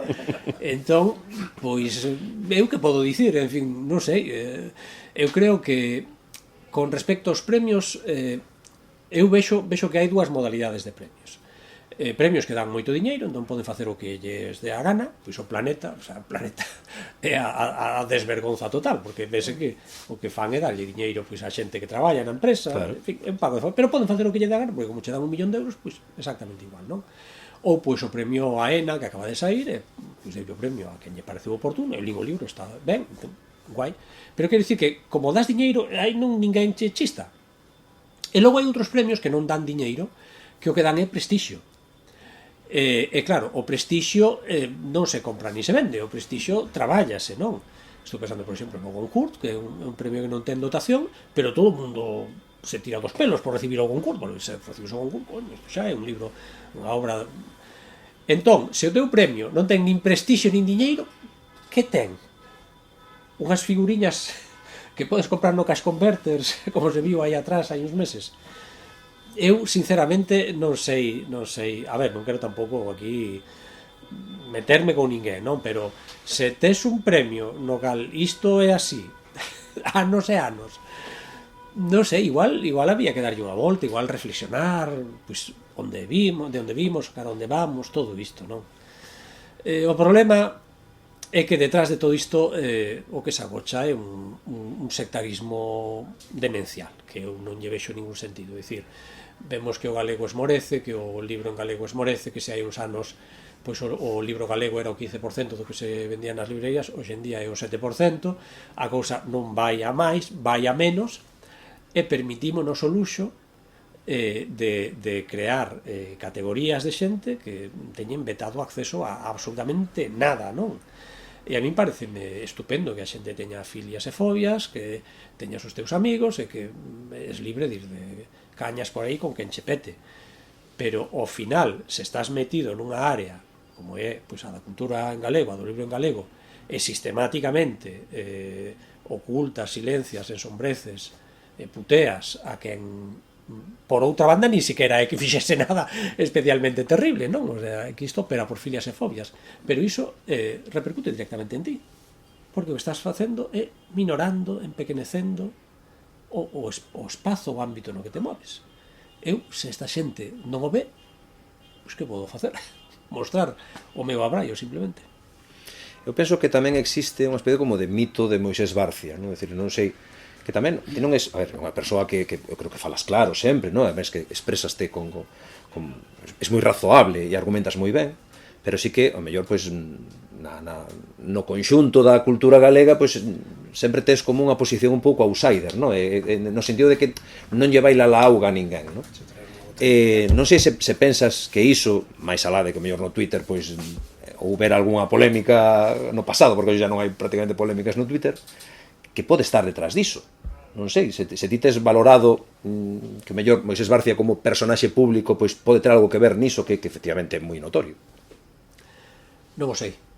A ver, eu penso que calquera que coñeza pois a miña traxectoria e a traxectoria da cultura galega nos últimos 20 anos pois recordará o contencioso con María Reimóndez, eu que sei, que alrededor desta persoa pois hai unha sensibilidade reivindicativa e feminista moi vehemente e que ademais ten certo peso porque temos que ter en conta que o lectorado galego hoxe en día é maioritariamente feminino e feminista. Entón, pois supoño que hai algo de arrastre pois dese momento de encontronazo, non o sei. En calquera caso, isto recordame a un tópico que eu aprendera na carreira da literatura medieval, que era o de namorarse de oídas, non? Hai moitas obras medievais de xente que se namoraba de oídas, pero que se namoraba tolamente, non? facía loucuras e ia non sei onde. Isto debe ser algo como o de odiar de oídas, porque chégase ao extremo delirante que vivimos hai uns anos, que anunciamos que íamos publicar pois un libro de Chimamanda Ngozi Adichie, unha autora africana en lingua inglesa. Vimos con absoluto estupor que un colectivo de feministas galegas lle escribiu a Chimamanda dicindo que, por favor, que non nos vendese os dereitos, que este tío era un machista, era un non sei que, non sei canto. Entón a persoa esta, a xente, estaba así un pouco estupefacta e preguntou se lle podíamos esclarecer este asunto, non? Entón eu narrelle máis ou menos a historia como fora, o tema aquel do encontronazo con esta que o tema, disculpa, que por a xente que non o coñece, pues simplemente que ti encargaches unha traducción, ao final tivestes un desacordo nos criterios de traducción, a cousa acabou nun preito, pero incluso creo que foi amistoso o remate, non? Ni sequera foi así. O tema é que nós contratamos os dereitos dun libro, que era O curioso incidente do can a medianoite, de Mark Haddon, e cando ia a empezar a traducilo, nos chega a noticia de que ese libro o traducira María Reimóndez, sen ter os dereitos e sin que ninguén lle pedise. Entón, claro, puxome nunha tesitura difícil, porque a mí non me gusta aceptar traduccións non solicitadas. Entón, mandounos a traducción, eu vina, non me gustou moito, pero recoñecín que era unha faena que se ela xa tiña feito o traballo, pois que quedase en nada. Entón, o que fixen foi citala a editorial, mostrarlle unha folla intervida, con un rotulador vermello, moi intervida, e dicirlle, estás de acordo con que o teu texto poida someterse a este nivel de intervención? Ela dixo que sí, que estaba de acordo. E logo resulta que cando empezamos a ler o libro vimos que convertía personaxes masculinos en femininos, cousas así, non? Que onde había men en inglés traducía como xente, cousas que nos parecían delirantes. Ou, por exemplo, moitos nomes ingleses, pois como managers, por exemplo, que non sabe se home ou muller, ela poñía sempre muller. Entón, claro, cando detectamos isto, dixemos, pero isto non, tanto, pero vamos a ver, pero se che mostramos a folliña coas intervencións, porque ela se poñía as patas atrás, día que non, de ningún xeito. Entón, escribimos o autor, aos axentes do autor, para pedirlles, mira, por favor, dinos se este manager é home, muller, que o propio autor dixese, para que non houvese dúbida. Claro. Pero ela non quixo, non aceptaba o que dixo o autor. Dixo que ela tiña tamén unha... que o seu traballo tiña que ser... quería visibilizalo, ¿no? Que ela tiña un nome tamén. Entón, eu vin isto, en fin, vin que a cousa desbordaba. Parecíame unha actitude tan ensoberbecida que dixen, eu non teño por que aturar isto. Entón dixen que lle cancelaba o contrato e a cousa, pues, a bola medrou, a prensa entrou aí e tal, e tumba. Houbo preito absurdo, porque realmente o que pasou é que eu despois traducín o libro, e ela, claro, pois que non nin recordo que era o que quería. E eu, como isto xa me estaba fartando tanto e me estaba restando tempo de traballo e paz mental, bueno, a miña abogada ofreceulle o seu abogado, era unha cousa moi curiosa, porque estaba no xulgado de Cangas, ela estaba nunha esquina, eu noutra esquina, cada un co seu respectivo abogado, entón os abogados ian ata o centro do corredor ali, como un divorcio do Star System, e logo volvían, sí, efectivamente. Eu dixenlle, sí, pagolle, sí, en concepto de, non sei, de compensación, sí, pagolle. A cousa bañouse aí, creo que non chegou a cobralo. Entón, con este trasfondo que é o que supostamente deu lugar a esa inimizade por parte, pois, dun colectivo de mulleres, feministas e demais, eu creo que algunhas nin o saberán, simplemente herdaron a inimizade, non? Chegoulles por herdanza. Pero está ben que contes o que realmente pasou. Sí, pois claro. Iso é o que... No, pero é que ademais, a raíz diso, ela e as súas cofrades, pois, sacaron artigos en publicacións académicas intentando demostrar, con artigos académicos en distintas universidades.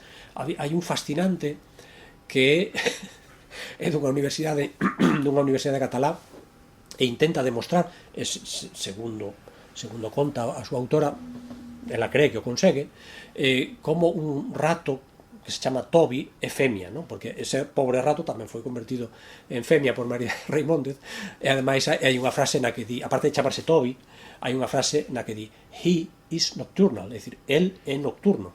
Pois ela conseguiu demostrar que a pesar destas evidencias, segundo o seu punto de vista, era femia. Entón, como digo, hai certa profusión de artigos e cousas así, de xente pois proclive a María Rimóndez que intentaba defender o seu punto de vista, non? Incluso recordo daquela había a edición galega del País. Sí. E recordo, non sei se era aí, igual me trabuco, non sei se aí ou era noutro sitio, ou igual era, non recordo onde era, e había un titular que dicía: que pasou con esta traducción? Eu diría, pois que converteu os homes e mulleres, iso é o que pasou, non? Entón ata esta equidistancia me parecía un pouco desconcertante, porque eu dende o principio parecíame que non había partido, é dicir, pero vamos a se está convertendo os personaxes masculinos en femininos, isto é que non hai discusión posible, non? Xa. Claro, logo pasaron os anos e ves, pois eu sei que condenaron o fiscal xeral do Estado, cousas así, entón ves que este mundo é elástico e flexible, que todo ten interpretacións distintas das que ti podes ter a priori. Pero ese penso que foi a orixe desta claro, o que pasa que non ten nada que ver iso con que chamen unha autora que vas publicarte en galego parecería que non traballen contigo. Bueno, pois isto foi... Ni sequera é unha traductora para decir, mira que cuidado que igual vai intervir moito. Isto foi 7 anos despois. Claro, 7 anos despois chegou isto, entón eu conteille máis ou menos. Había un artigo de Quim Monzó en la Vanguardia, porque vos imaginade como saiu unha prensa inglesa. E o Quim Monzó chegou a noticia, sacou un artigo moi gracioso, moi simpático, que vos recomendo, en la Vanguardia. Entón eu conteille isto á xente, e logo para caracterizar a nosa editorial como machista ou feminista, dixenlle, bueno, mira, pois co tema de ser machista ou feminista, mira simplemente a lista de autoras, claro. Empezando por Chimamanda, porque o libro que publicamos, non sei se foi o primeiro ou o segundo, de Chimamanda era Todos teríamos que ser feministas, o cal é unha prova evidente do meu machismo, supoño, non? Entón, claro, a xente deulle a risa, cando vi isto deulle a risa, non lle deu máis importancia, seguimos adiante, non? Pero imagina o sectarismo que ten que haber para que 7 anos despois non é que digan, ese é un imbécil, non, faz unha carta, mandas aos xentes e argumentas ali. Entón, con ese libro ademais, despois houbo quen criticou que sacara desa foto de Chimamanda na portada, que claramente demostraba que intentaba facer unha especie como de sex exploitation da autora. Criticaron todo, criticaron iso, e de feito a min partíame de risa que lles parecese que todos que hai no título pois é machista, pero en catalán que totón xa sei que hoxe non significa todo home, pero etimolóxicamente é todo home. E totón non é machista. E logo, en castelán, que tamén é todos, non, tampouco é machista. Só é machista en galego. Hai, pois non sei, un ano ou algo así, invitáronme a unhas xornadas de traducción na Universidade de Vigo, era unha mesa redonda, estaba María Alonso Seisdedos, María Alexandre e eu. A fórmula era que nos ia facendo unha pregunta e íamos respondendo, non? Entón, pois non recordo cal era a pregunta, e pois respondeu a primeira, e cando lle tocou o turno a María Alexandre, en vez de responder a pregunta, o que dixo foi que a ela lle parecía unha aberración que houvese unha traducción disparatada e machista como a de Todos teníamos que ser feministas, e volado completamente estupefacto. Pero ela era consciente de que... Claro que era consciente. É de fixo con... Claro que o fixo. Entón, en fin, que podes dicir cando non tes ni sequera as convencións máis elementais de cortesía e urbanidade, non? Como é atacar a unha persoa que compartes mesa redonda a traizón e sen aviso previo e sen provocación previa, non? Así é a vida. Así é. Falamos bastante do modelo de rinoceronte, pero creo que é unha cousa na que fuches visionario e o tempo deuche razón, que é no control da tiraxe. O rinoceronte chama atención polo control do almacén. Eu teño estado na vosa sede, prácticamente non é almacén. Está todo moi medido. Nos parece que hai demasiado. Pero está ben que vindo dun editor teñas esa apreciación. Claro, agora é máis doado porque os procesos de produción, de impresión, aclimátanse a ese sistema, non? É dicir, incluso vemos editorais moi grandes, incluso en castelán, que fan unhas tiraxes que se a xente do común soubese o que se tira en castelán en determinadas obras, alucinaría. Sí.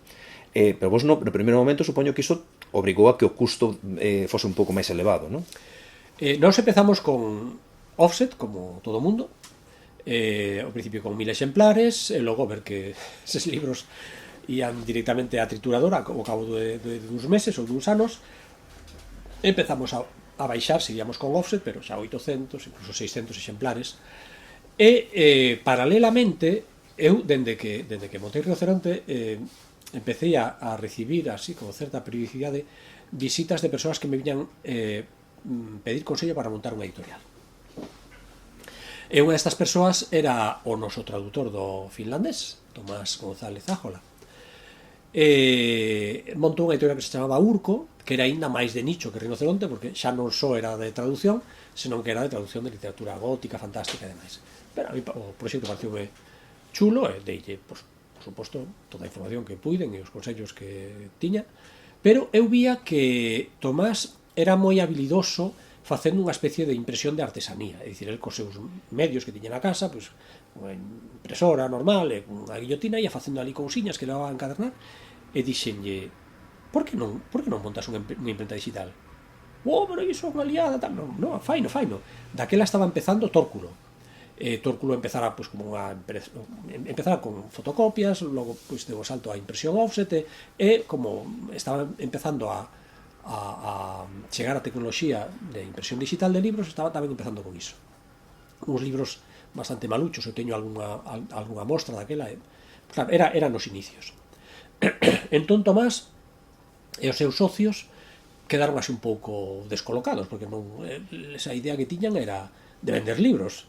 Eu dixenlles, cos libros, a ver, eu xa levo aquí un par de anos, isto vexo arduo, pero coa imprenta eu creo que sí, e lanzáronse, foron ali a algunha feira profesional, compraron máquinas chinesas, cando chinesa significaba barateira, perralleira, claro, e copia de outra cousa alemá, e empezaron, e aínda que tiñan limitacións técnicas importantes, porque para empezar non tiñan formación, é dicir, foron eles descubrindo, aprendendo, e tiñan, pois, uns medios limitados, un espacio pequeniño, pero tiñan moita inventiva e moita capacidade de reacción e de adaptación.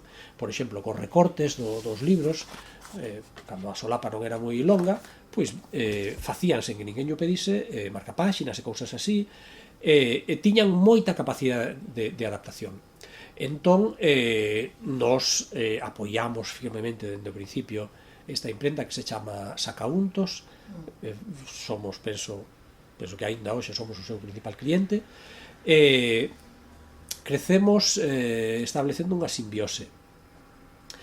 Iso permitiunos dende o principio ir testeando, ensaio-erro, ata determinar cal era a tirada idónea.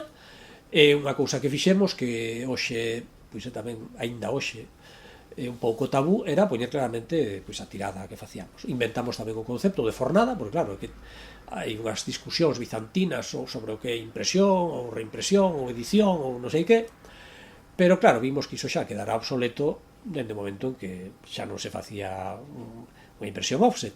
Entón, sacamos este concepto das fornadas, que a algúns lles parece desmitificador, porque claro, ven, primeira fornada, 50 exemplares, pero 50 exemplares, pero isto, menos de 1000 exemplares, non, bueno, 50 exemplares na primeira, pero ti mira a última, non?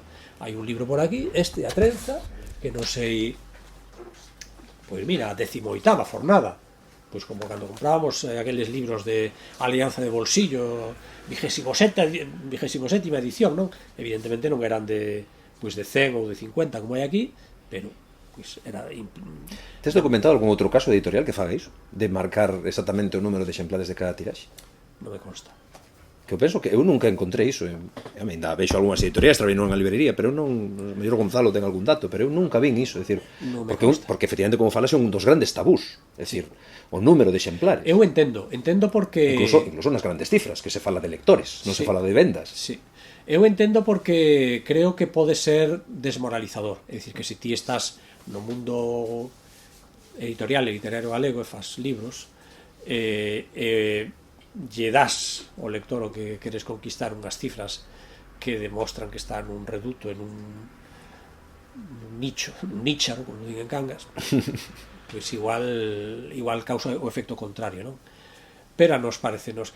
para empezar, a nos facilítanos moito a vida porque nos gusta ter todo, nos temos unha aplicación de xestión na editora e todo está automatizado, entón non queremos andar con contas, é dicir, os axentes moitas veces teñen medo a que os editores lle rouben na declaración de cifra. Nos non lle roubamos porque somos moi preguiceiros, moi lacazantes, e dá moito traballo, mentir, dá moito traballo. Entón, como fai a máquina, pues, nos pagamos os dereitos que marca, non?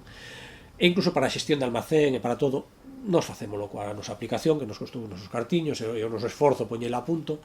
Entón, non temos ningún problema en recoñecer que isto é así, e hai libros como este, pues, que levan, tens que pasar o traballo de sumar, pero debe levar como 2.500 exemplares vendidos, e hai outros que non teñen tanta sorte, pues levan 100 ou 200 ou 300, pero así é a vida, como ben dixeches antes.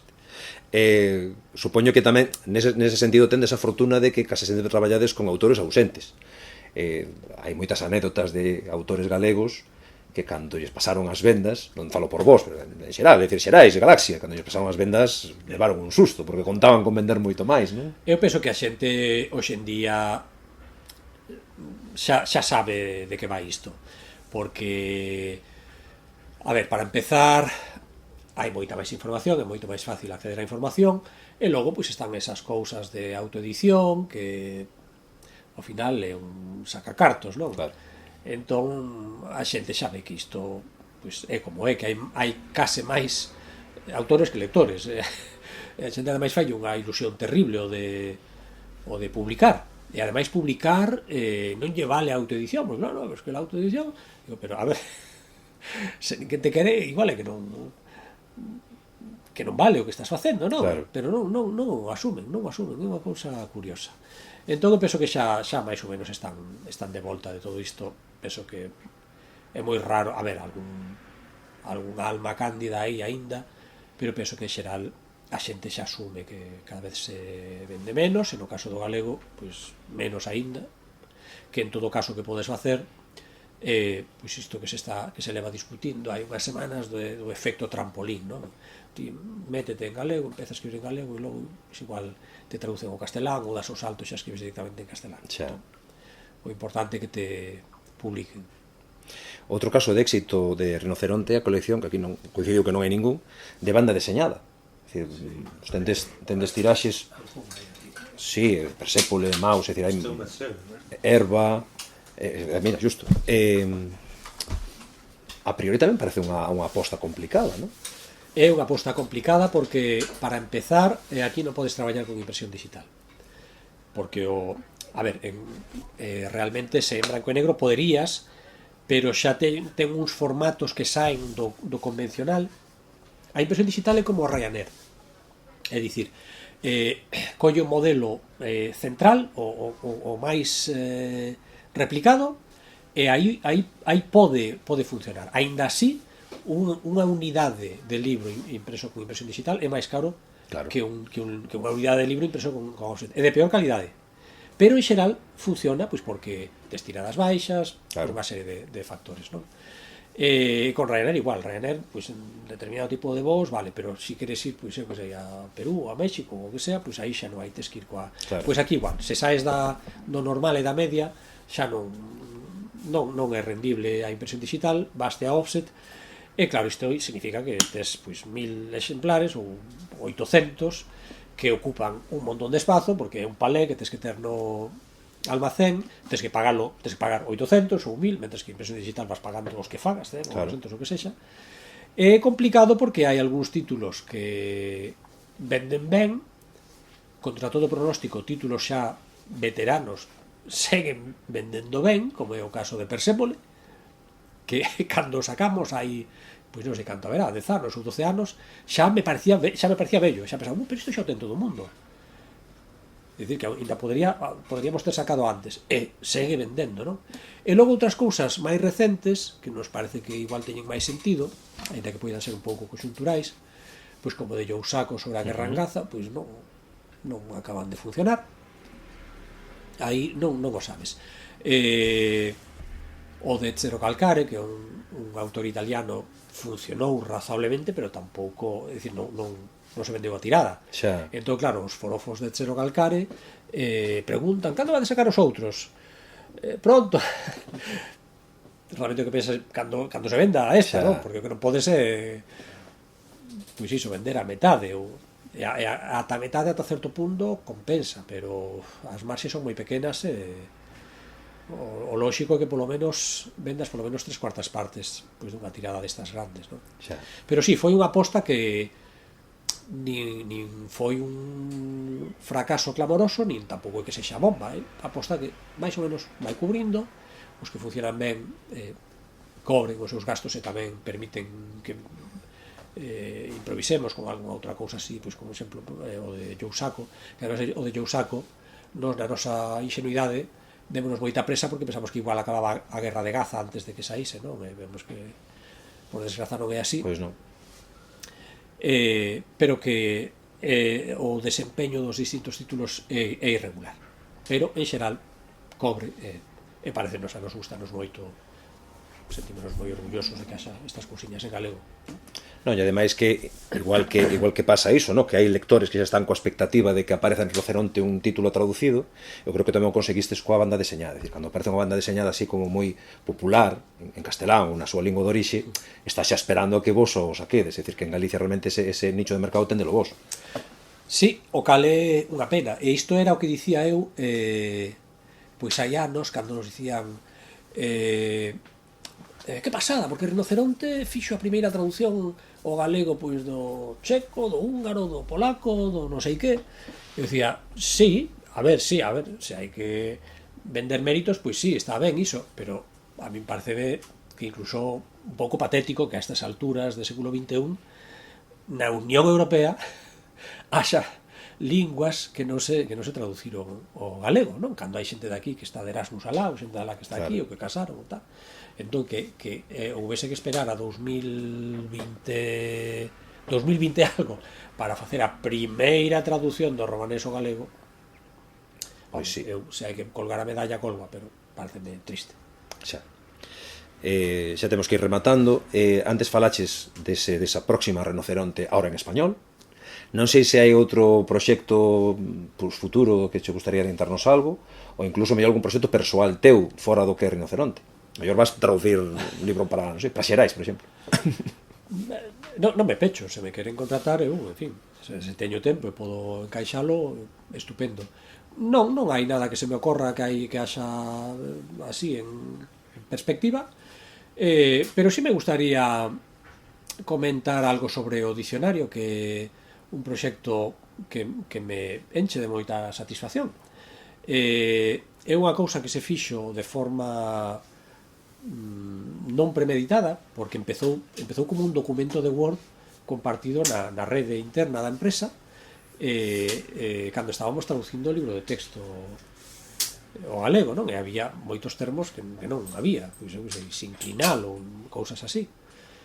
E foi medrando, ata que se converteu nun dicionario.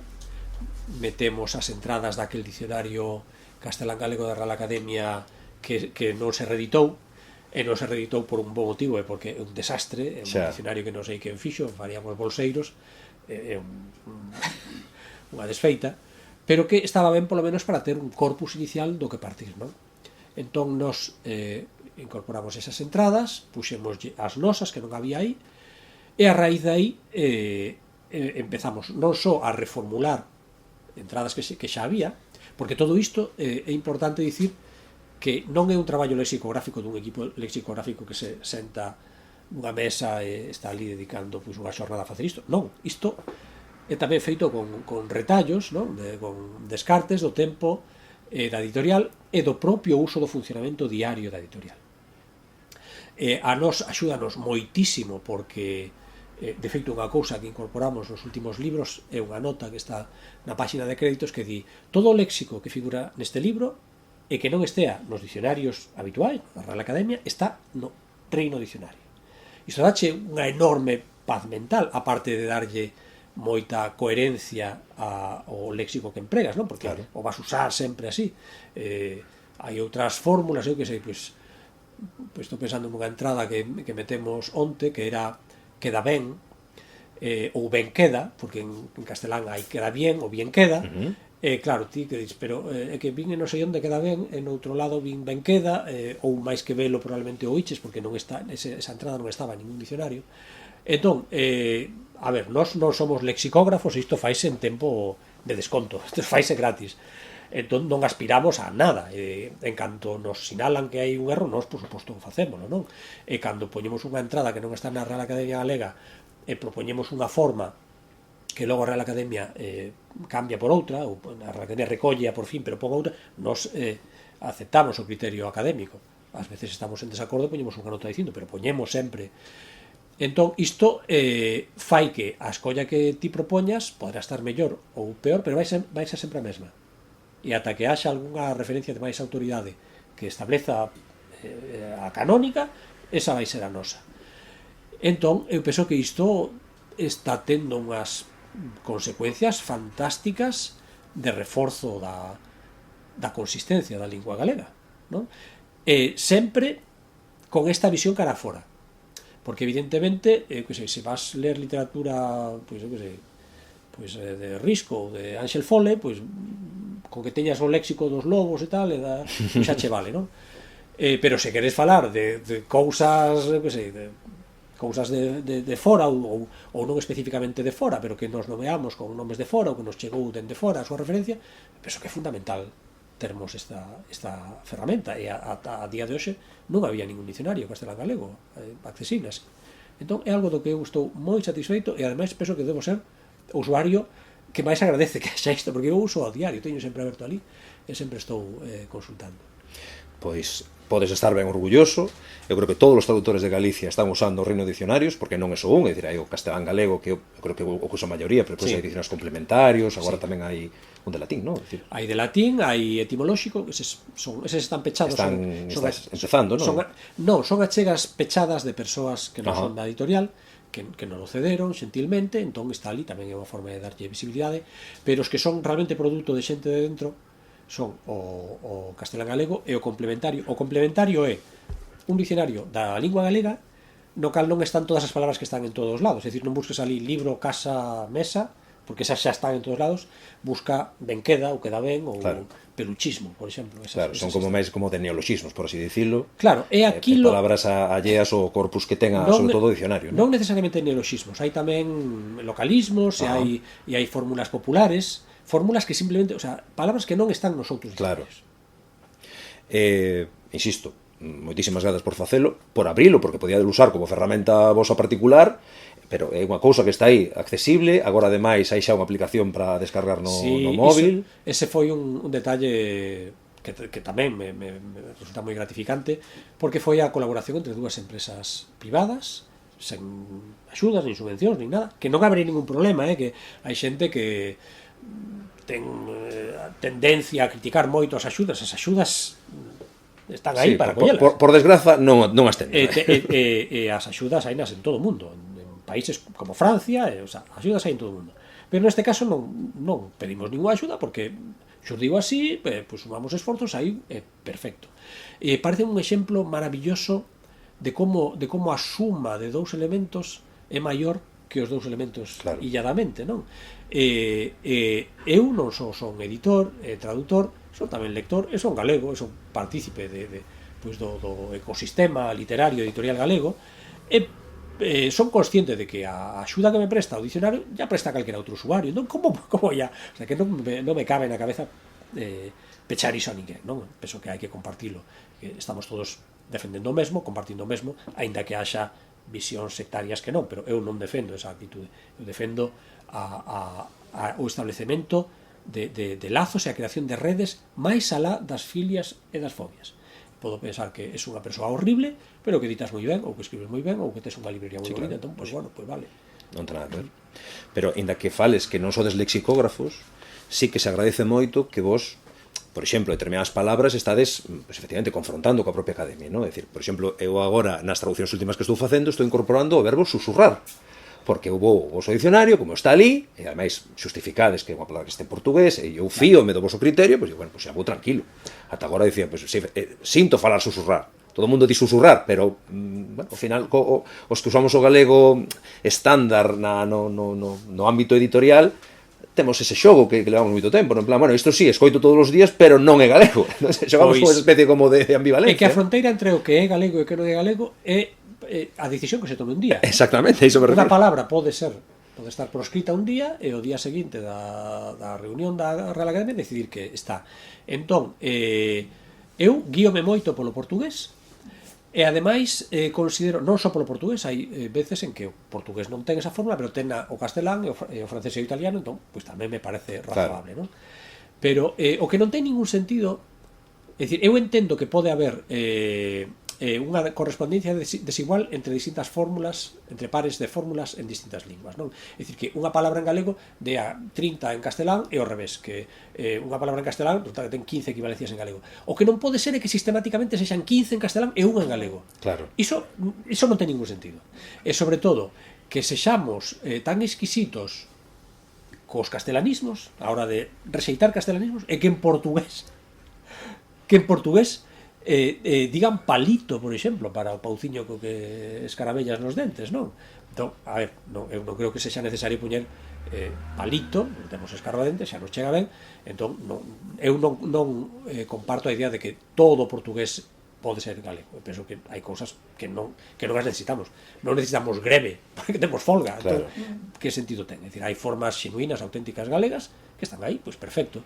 Pero para todo o resto, é dicir, é que eu creo que non é comparable, é dicir, que se colles un lector, un escritor monolingüe en galego e un escritor monolingüe en castelán e os confrontas a respecto de como se limitan a hora de escribir, de escribir o que conciben, o escritor castelán alucinaría, porque o escritor castelán escribe o que lle peta, é dicir, idea calquera cousa, tal. O escritor en galego, como idee algo da oralidade, ten que estar facendo un caixe de bolillos a ver como di isto, non? Pois imagina, pensas nunha escena na que un personaxe di, bueno, carallo, bueno, que é unha fórmula super expresiva, tal. Como, pois, bueno, carallo, bueno, ben, carallo, ben, vaya, carallo, vaya. Non. Sí, o que pasa é que nos escritores galegos encontras efectivamente os que están con esas limitacións e os que collen vocabulario castelán así a eito e eu creo que hai que buscar tamén un equilibrio. Eu penso que é minoría. Nese sentido traballamos tamén moitísimo no Reino Dicionario, non? Con fórmulas que a xente, o sea, ni sequera os xa iniciados a un nivel importante na corrección lingüística son conscientes. Por exemplo, a ver non é galego, porque ten un A. Aí hai un verbo ir que se lide, non? É ir a ver. En galego non é ir a ver, é ir ver. Claro. Entón, se non hai A, non pode ser a ver. Como é? Ir ao Reino Dicionario e descubridelo, non? Ou a fórmula de me cago en, que algúns lle quitan o nome, me cago en, pero tampouco. Non, iso é un castelanismo sintáctico, non é me cago na nai que te pariu, non é malia a nai que te pariu. Xa. Iso descóbrelo a base de escabichar en textos antigos a ver como se dicía antes. Claro, desterrar hoxe o haber e o me cago é dificilísimo. Claro. Pero por nos que non quede, non? Por lo menos intentamos. E despois aquí, que non nos escoita ninguén, hai unha parte local, non? Hai moitas, sobre todo unhas expresións que ti tiras do que escoitas en Cangas, non? Claro, non tanto do que escoito en Cangas, que tamén algunha cousa hai, senón do que lembro da miña infancia en Moaña. Pero estou xa poñendo moitas veces Moaña para que a xente o vexa, porque me parece é unha cousa tremenda. Pois mira, en certa medida antes a xente dicía, claro, educábante en galego e ias pa Vigo e ias pa cidade e xa se acababa o galego e pasabas a falar en castelán, a pensar en castelán, a educar os teus fillos en castelán e todo operaba en castelán. Pois iso basicamente pódese trasladar o galego popular, local e cheo de castelanismos e o galego normativo. A min contoume o meu fillo, que é filólogo tamén, filólogo galego, que non recordo que profesor lles facía unha entrevista, a min tamén me fixeron, non sei se era o mesmo profesor, pero sí, un dos profesores de lingua, pois ia citando os alumnos un por un no despacho, preguntábanlle pois calquera conachada, porque realmente o que quería era ver o do galego, claro, non? E ver os trazos dialectais e tal e tumba. A maioría eran trazos do castelán, porque case todos son neofalantes, e algún trazo dialectal da zona e tal. E cando foi o meu fillo, quedou así, dixo, pero ti falas así na túa casa? Porque lle falaban galego normativo. dice, sí, bueno, é que meu pai é o fulano de Rinoceronte, tal, entón fálanos así, nisto, tal. E o tipo quedou así un pouco. E claro, ata certo punto é como falar en castelán, é dicir, no sentido de que é un artificio, un batúa, non é unha cousa, pois o que estamos falando agora, pero penso que é necesario, que é absolutamente necesario. Todas as linguas teñen registros diferenciados. Claro, no, este é o registro estándar culto, hai xente que intenta combinar o registro estándar culto coa fonética, coa geada e co seseo. A min cústame horrores, de verdade que non teño nada, por suposto, a miña zona ten geada seseo, pero cústame, é dicir, e ademais non hai ningún inconveniente en que este o registro culto xa está, e despois, pois, se pasa un furacho, pois pídese ali un agua ou que sexa, non? Non vexo ningún problema. Ben, Moisés, estaría falando moitísimo máis tempo contigo, pero xa levamos moito falado. Ti, ademais, que non estás o 100% de saúde, supoño que xa estás canso.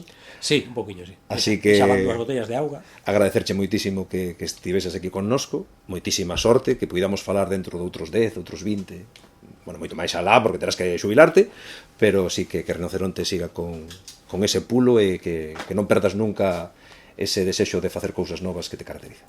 Un honor e un placer. Eu tamén estou moi agradecido ao teu papel en xeral, con nas túas distintas facetas, pero concretamente este das entrevistas, que hai que agradecer tamén aos nosos anfitrións. Pareceme que é un faro do horizonte do sistemiña. Pois moitas grazas.